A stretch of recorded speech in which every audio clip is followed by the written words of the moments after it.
Ernst Bloch es el filósofo de las utopías concretas, de las ensoñaciones, de las esperanzas. Se preocupa constantemente por cómo el hombre se concibe a sí mismo, cómo la conciencia del hombre no solamente es el producto de su ser, sino que más aún de su quehacer. Escritor de grandes obras como El espíritu de la utopía o Derecho y dignidad humana, y estos textos me inspiran a soñar y siguen inspirando a grandes escritores humanistas, poetas de la conciencia y artistas de la resistencia alrededor del mundo. Pero hoy quiero que nos concentremos en uno de los libros más hermosos que he conocido, uno de los libros más trascendentales e importantes y necesarios para enfrentar el siglo XXI, y que estoy seguro que a medida del tiempo se irá reconociendo como uno de los pilares de la transformación humana, como un pilar del humanismo, como un pilar de la transformación social. Esta transformación social a la cual ya nos venimos enfrentando en este nuevo siglo y que en tiempos de pandemia y pospandemia considero yo que adquiere un valor distinto, el principio esperanza. El nombre de este filósofo alemán, Ernst Bloch, está asociado y será asociado para siempre con palabras como esperanza y utopía, palabras que constituyen el centro de su pensamiento. Bloch, en su filosofía, en su literatura, nos brinda una visión del mundo en proceso que sigue una tendencia de humanización y que yo creo que cada vez es más evidente y necesaria. Pero él habla de una tendencia hacia la humanización que es posible, pero que no está garantizada. Esta humanización necesita de la acción humana. Si quieres la libertad, prodúcela y búscala tú mismo. Lo que se trata es de entender que a través de la praxis es como puedo cambiar el mundo. Esta actitud esperanzadora no es optimismo ideológico, no es una utopía abstracta, no es idealismo vacío y superficial. Por el contrario, es la imagen de uno mismo contra uno mismo que se autorrevoluciona, que se autotransforma, que ve las crisis a los ojos para poder enfrentarlas, que deja de lado la indiferencia y que asume una postura crítica sobre sus actos y sobre sus consecuencias. Básicamente que se hace responsable de sus decisiones. Luis Arismendi, uno de mis escritores, profesores, pensadores postmarxistas favoritos, reconocido como uno de los más destacados representantes del pensamiento crítico en México y América Latina, ha dado más de 70 conferencias magistrales en América Latina, Europa y Asia, y él hace una pregunta con mucho énfasis que yo quiero recuperar y es: tú, pequeño hombre, que crees que no pasa nada a tu alrededor, que crees que puedes guardar silencio frente a la devastación humanitaria. Tú, hombre blanco, que crees que puedes guardar silencio frente al hambre y a la desigualdad del mundo, que crees que puedes negar el dolor y la devastación que en los tiempos modernos están bañando el mundo, que crees que las cosas se van a mejorar por sí mismas y que el dolor de los demás no tiene ningún valor. Espera tranquilo, que la barbarie caerá sobre ti y sobre todos nosotros. En este aspecto, la acción y el pensamiento crítico son fundamentales, porque Bloch no habla de una esperanza abstracta que llegará por sí misma. Él habla de una esperanza que construimos entre todos como humanidad y como sociedad. Un pensamiento utópico basado en la acción. Tú y yo hablando, tomando decisiones y aceptando las consecuencias. De aquí viene otro concepto que me encanta, que es la autorrevolución. El autoexaminarse para mirar con pensamiento crítico nuestro rol en el mundo. El profe Arismendi dice lo siguiente: la autorrevolución del sujeto es aceptar una cita con el porvenir. Se trata es de permitir que eclosione en nosotros el principio esperanza, que florezca en nosotros la esperanza y que se convierta en objeto a través del arte. Porque como dice Walter Benjamin, el sujeto que embellece la naturaleza busca inevitablemente embellecerse a sí mismo y embellecer a su contexto.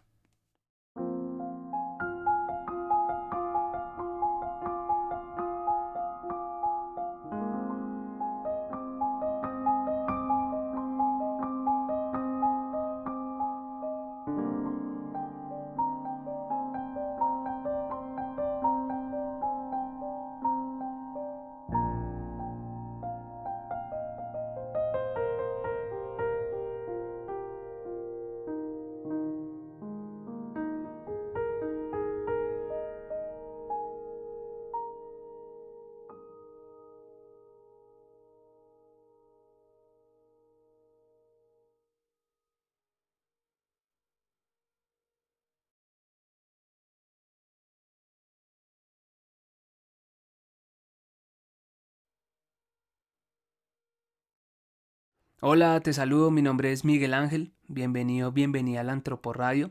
Hoy continuamos nuestra discusión, reflexión, resumen alrededor de este escritor alemán Ernst Bloch, filósofo del siglo XX, a través de uno de los libros más bellos de la filosofía, que busca reflexionar sobre la condición humana y que le da sentido al antroporradio, a las luchas sociales, a la indignación humana, que es el principio esperanza.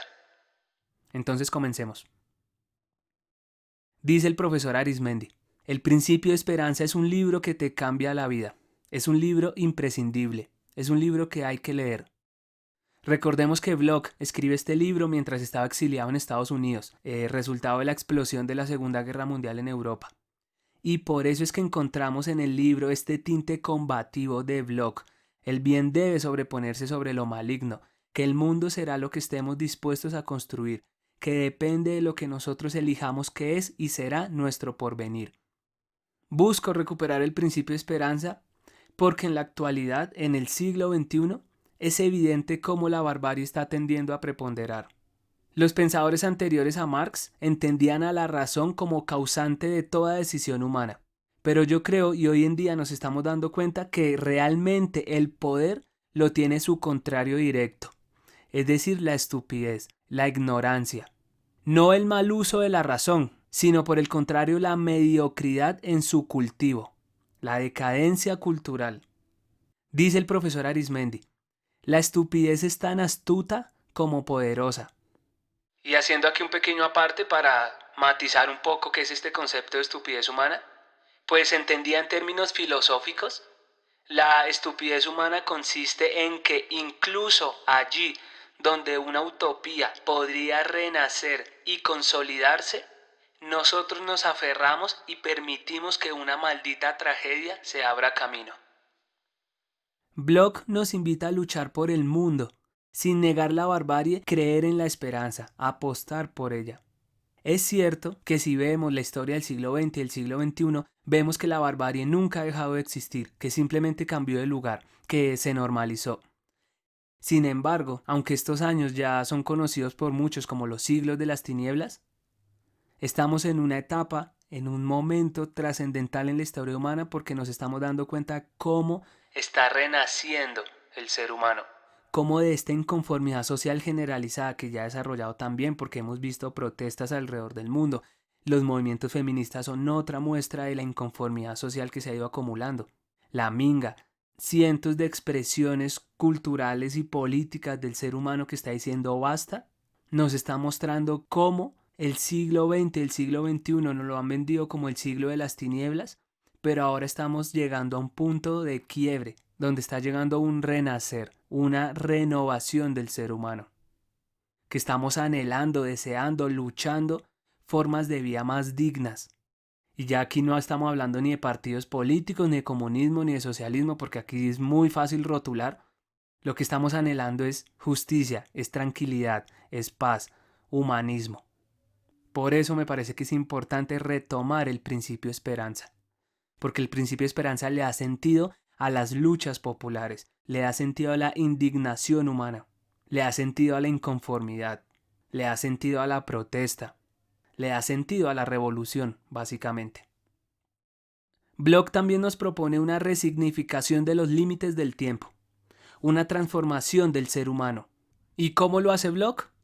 Pues Bloch el principio de esperanza lo divide en 3 tomos. En el primer tomo, en la primera parte, Bloch nos habla de los pequeños sueños diurnos, de los cuales ya estábamos hablando anteriormente. Nos invita a repensar la forma en cómo estamos soñando, resignificar y apropiarnos de nuestro modo de soñar. En el mismo tomo 1 nos habla sobre la conciencia anticipadora, que es uno de los conceptos centrales de la escritura de Bloch.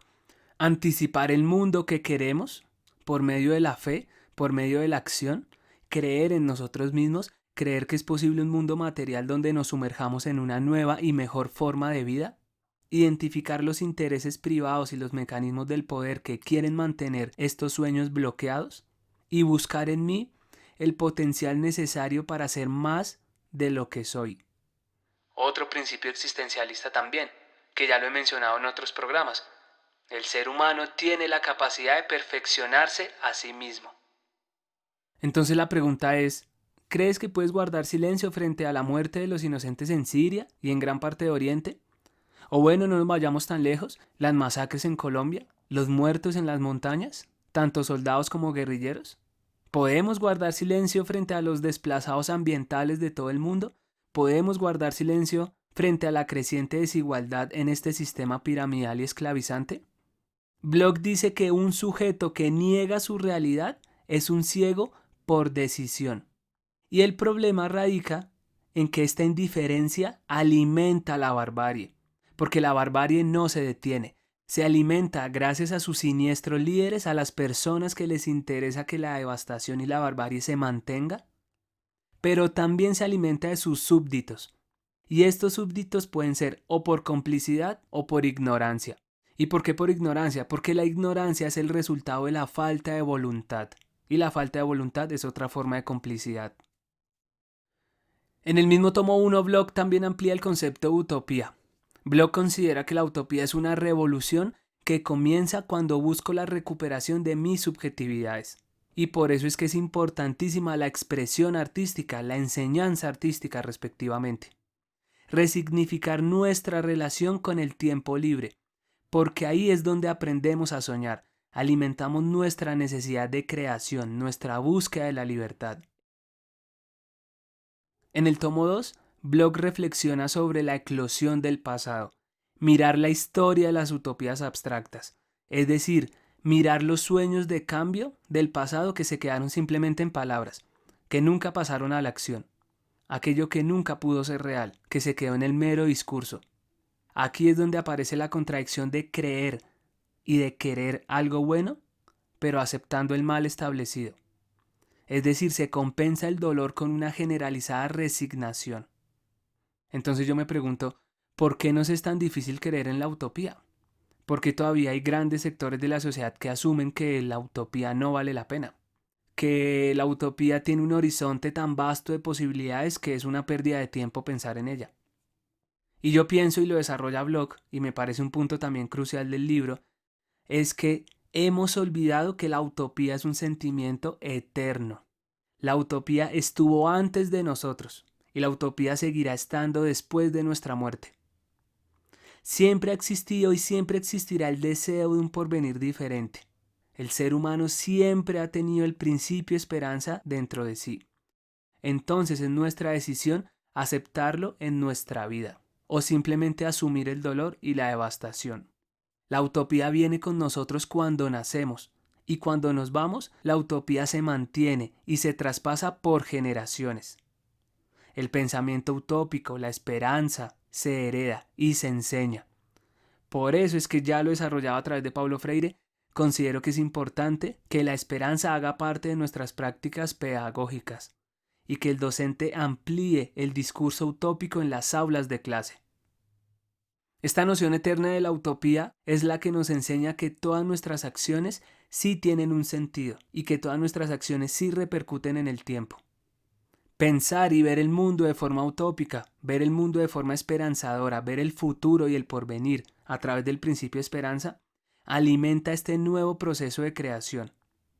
La esperanza es un proyecto a corto, mediano y largo plazo que se construye en presentes sucesivos concretos, en decisiones que se vuelven materia. La esperanza va más allá del pesimismo, la esperanza sobrepasa el tiempo, las generaciones, se hereda, no se puede acabar. Y el sentido real, práctico, sensible, se lo damos nosotros mismos por medio de nuestros actos y nuestras decisiones.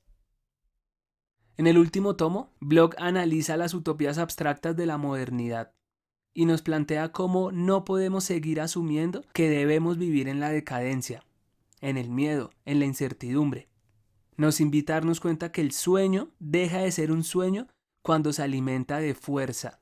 Bloch anticipa la eclosión de un nuevo porvenir y la esperanza se alza en hombros de un nuevo sujeto que cree y defiende con fuerza y con convicción la posibilidad tangible de un mundo mejor y una vida más fructífera. Dicho esto y habiendo tratado de hacer un recorrido general por el libro, que además es muy extenso, muy profundo y hay muchas cosas que seguramente dejé de lado, creo que la conclusión y como podríamos empezar a cerrar este programa de hoy, es darnos cuenta que los temas acá tratados resultan ser coherentes y pertinentes en las discusiones políticas, artísticas, pedagógicas, académicas de nuestro país, de Colombia. El Principio Esperanza yo considero que es un libro que necesitamos y es un pensamiento y una forma de vida que necesitamos y anhelamos en nuestra cultura colombiana. Yo creo que es fundamental reflexionar y llevar a la práctica estos discursos utópicos alrededor de la esperanza en un país como el nuestro, a la luz de la vida dramática que vivimos hoy en nuestro país bañado de sangre, más de 60 años de muertes, más de 46 masacres en lo que va del 2020, más de 17.000 personas desplazadas y confinadas en lo que va del año. En Colombia yo considero que la esperanza se convierte en una necesidad y en un proyecto de país, en un proyecto de transformación social y cultural. En nuestro país que se ha naturalizado la guerra, pero que hoy dice basta, que está cansado de ver a sus semejantes morir, que está cansado de las injusticias, de la violencia policial. Un pueblo que está cansado de no ser escuchado. Que juntos entre estudiantes, campesinos, profesores, indígenas, demás sectores representados con la lucha, mujeres, madres, sueña y construye de las cenizas un nuevo proyecto de país. El sueño eterno de nuestro país, la paz, la reconciliación. Yo considero que el momento del cambio es ahora, y la responsabilidad recae sobre todos nosotros, soñadores, profesores, madres, estudiantes, trabajadores, artistas, campesinos, indígenas, niños, niñas. Romper el ciclo y comenzar a llevar, ya no solo a Colombia sino a toda la humanidad, esta voluntad creadora que nos invita y nos conlleva a vivir de nuevo experiencias profundas, sensibles, democráticas, reales, justas, autónomas, auténticas, donde reír y llorar vayan de la mano porque se entiende y se avala que los sentimientos y las emociones constituyen nuestra identidad.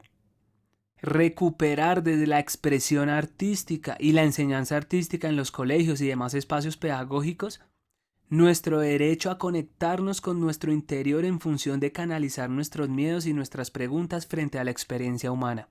Recuperar nuestro derecho primario a sentir indignación, a transformar la sociedad, no solo por medio de la lucha y la protesta, la cual considero legítima y necesaria y considero fundamental no perder a las calles como nuestro lugar de comunidad y de debate político, sino también por medio del arte y todas las formas estéticas existentes y por existir.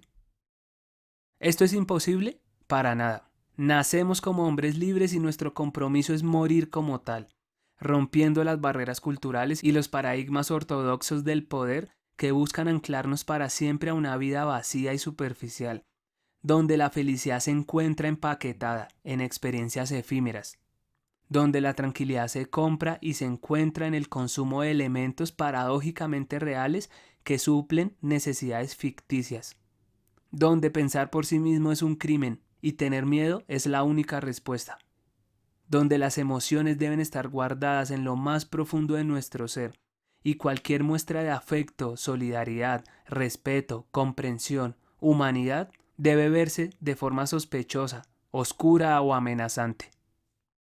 Yo digo basta. Es el momento de soñar con los ojos abiertos. Es el momento de abrirnos sin miedo ni reparo a la imaginación y a la creatividad. Es el momento del arte, porque el arte nunca nos lo van a poder arrebatar. Es el momento de crear cosas hermosas y sublimes, cosas reales y auténticas, sin miedo al error. Es el momento de valorar la experiencia humana y más aún de valorar y darle sentido a nuestro poder sobre la reflexión crítica y la acción política sobre el mundo. No permitamos que ningún hombre exista sin la posibilidad de buscar su libertad por medio del arte. No neguemos que somos arte, porque el arte es la vida misma, y como un gran cuadro, la vida es una obra de arte que no se pinta sola. La esperanza nos brindará los pigmentos que teñirán de colores nuestra melancolía. El odio se arrodillará ante el asedio del amor y la solidaridad. Los malvados caerán. El mundo que tendremos es el mundo que seamos capaces de construir. Es momento de creer, de actuar, de cambiar nuestras perspectivas, de autocultivarnos, de autorrevolucionarnos. Es el momento de recuperar el arte de ser humanos.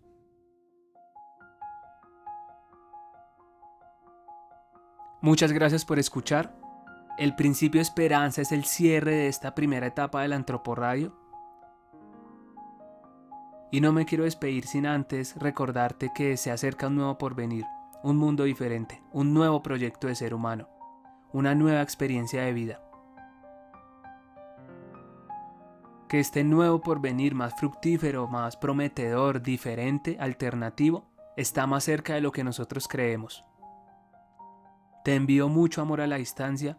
Muchas gracias por apoyar, por escuchar, por participar. Espero volvernos a escuchar. Mucha fuerza y te envío un abrazo.